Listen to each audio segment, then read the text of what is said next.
Sejahtera semua, selamat datang ke channel Fels Lifestyle. Halo semua, salam sejahtera Malaysia. Salam sejahtera Malaysia. Halo semua, salam sejahtera Malaysia. Salam sejahtera Malaysia. Halo semua, salam sejahtera Malaysia.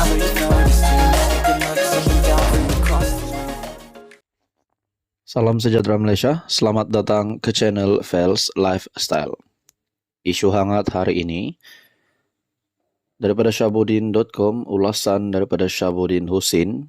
Beranikah PN berjanji akan pindah perlembagaan jika berkuasa, malah mula meletakkannya dalam manifesto PRU16? Dalam isu perlu atau tidak memindah perlembagaan bagi memastikan orang Melayu saja menduduki jawatan Perdana Menteri, menuding jari kepada pihak lain untuk melakukannya bukanlah suatu bentuk penyelesaian yang munasabah. PN misalnya, mereka tidak perlu menggesa PH melakukan pindaan tersebut, kerana gesaan itu jelas difahami berniat jahat dan tidak ikhlas. Lagi pula, pendirian Pakatan Harapan dan lain-lain parti ialah mereka mahu peruntukan sedia ada dikekalkan, iaitu sesiapa saja boleh dan berhak menjadi Perdana Menteri.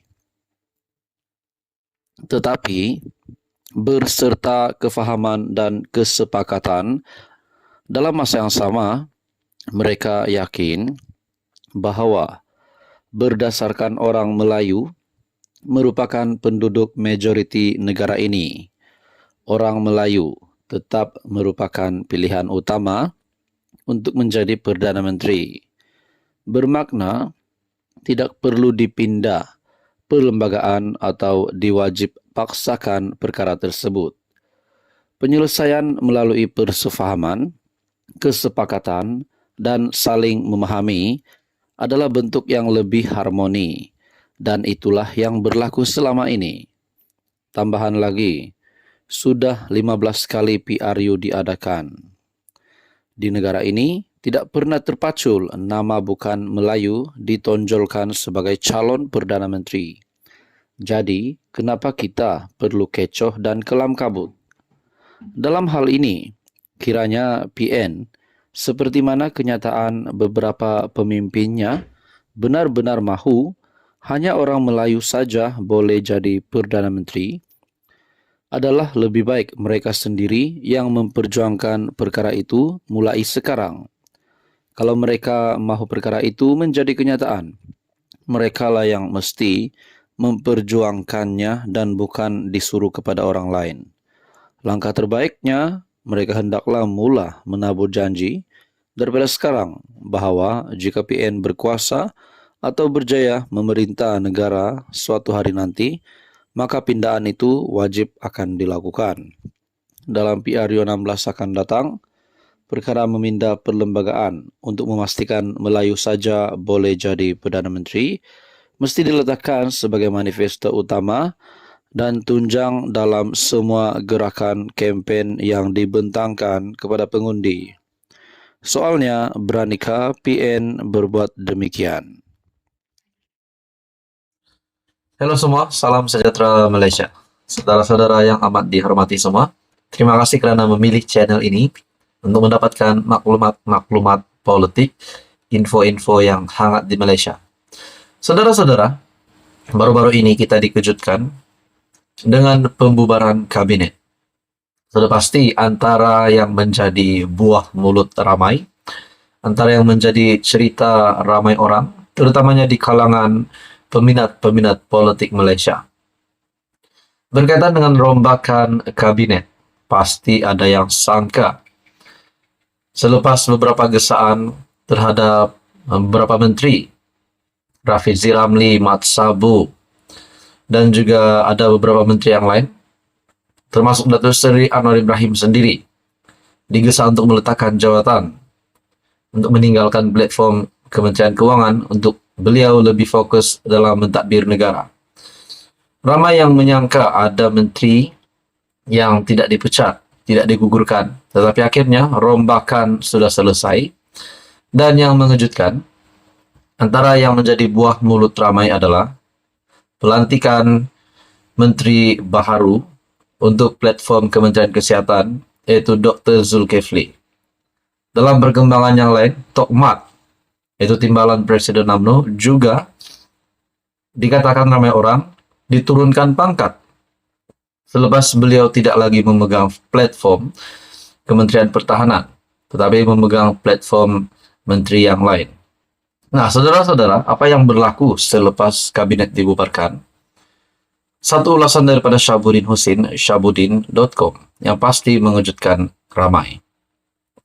Tak patut tiada pemimpin India dalam kabinet. Susah sangatkah untuk Anwar wujudkan? Satu lagi kementerian baru. Nah, saudara-saudara, kalau Datuk Seri Anwar Ibrahim mewujudkan satu lagi kementerian baru, bermakna ada menteri baru lagi yang bakal dilantik. Nah, kita melihat di dalam ulasan ataupun satu artikel daripada Syabuddin. Beberapa pemimpin masyarakat India daripada pelbagai parti dilihat tidak senang dengan rombakan kabinet yang diumumkan Perdana Menteri Anwar Ibrahim. Ini berikutan selepas rombakan tersebut, tiada pemimpin India diletakkan sebagai menteri. Sebelum merombakan, satu-satunya pemimpin India yang berada dalam kabinet ialah V. Sivakumar daripada DAP dengan memegang portfolio sebagai Menteri Sumber Manusia. Tetapi dalam rombakan yang dilakukan Anwar, V. Sivakumar telah digugurkan oleh Menteri Sumber Manusia. Yang baru ialah Steven Sim, ahli parlimen DAP Bukit Murtajam. Adakah dengan ini, selepas V. Sivakumar, satu-satunya wakil tunggal, menteri tunggal sebelum ini, daripada India, yang akhirnya digugurkan, akhirnya menjadi isu, menjadi kontroversi, tidak lagi ada menteri India di dalam kabinet baru Anwar. Adakah dengan ini sekali lagi kerombakan boleh berlaku dalam masa yang terdekat? Adakah V. Sivakumar akan dilantik semula? Nah, saudara-saudara, daripada Syabuddin Husin, bersekali dengan pengguguran V. Sivakumar dan disusuli Steven Sim dinaikkan pangkat daripada timbalan Menteri Keuangan menjadi Menteri Sumber Manusia. Seorang lagi pemimpin DAP turut dilantik sebagai menteri, yaitu Gobind Singh Dio, yang diberikan amanah sebagai Menteri Digital. Masalahnya, meskipun DAP diberi tambahan satu lagi kursi menteri selepas V. Sivakumar digugurkan, tetapi Gobind Singh Dio yang dilantik bukan seorang India. Beliau sebaliknya adalah berketurunan Bengali, yaitu anak kepada mendiang Karpal Singh. Bermakna V. Sivakumar yang digugurkan dan kedudukannya yang sebelum ini dikira mewakili kaum India tidak diganti dengan sesiapa daripada pemimpin India. Jika kita berbangsa India, kita pun pasti kecewa dan kecil hati.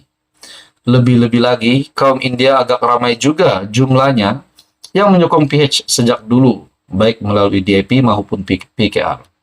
Adakah dengan ini rombakan akan dilakukan lagi untuk menstabilkan kabinet, untuk membuat keseimbangan di dalam kabinet? Adakah Datuk Seri Anwar Ibrahim akan memasukkan semula Menteri India di dalam kabinet?